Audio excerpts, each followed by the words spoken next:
General Vang Pao, the leader of the valley's Hmong community, has died.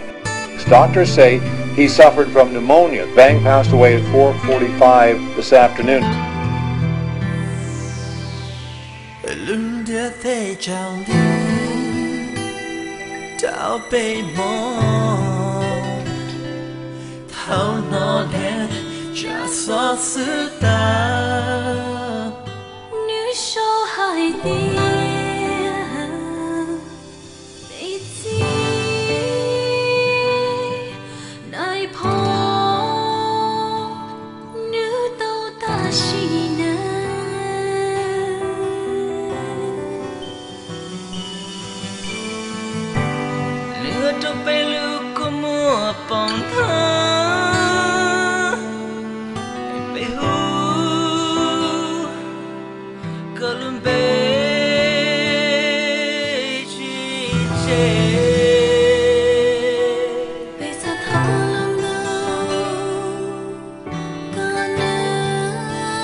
Mẹ hai nền mông từ là cho là xếp bạch do chủ ta để hai nền mông giờ dù lì tàn họ tôi vì mà do chủ lúc cho được chi bầu kia cả cho được tôi cho được gì thiên nhiên thiên tiết cả cho được mua và cho được mua lúc phải chạy mua chỉ nhau giờ hai cái mua đâu đi cho là hai nhà đông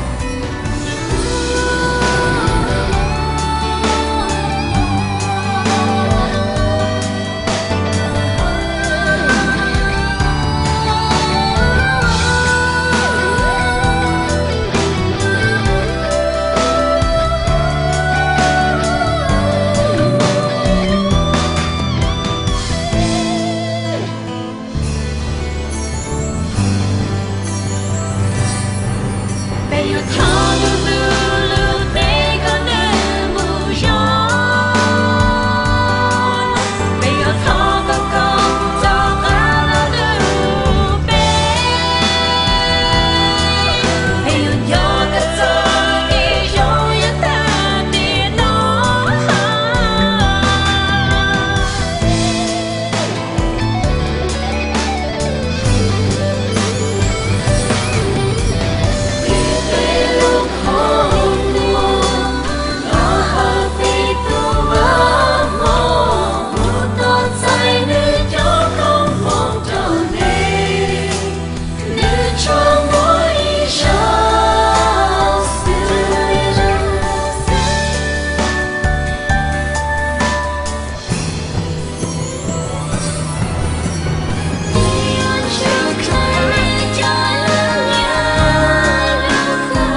souls of the dead shoguns and undo the tangled ropes with hopes that it don't slip.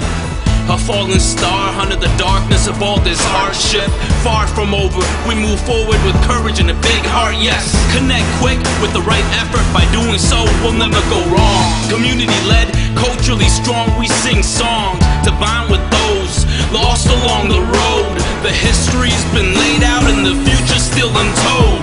Victory's our way out and the soldiers remain bold. With change now comes opportunity, and innovation in our ways is the wisest way to lead the next generation to succeed. You with me? You feel me? Come on now, rest in peace.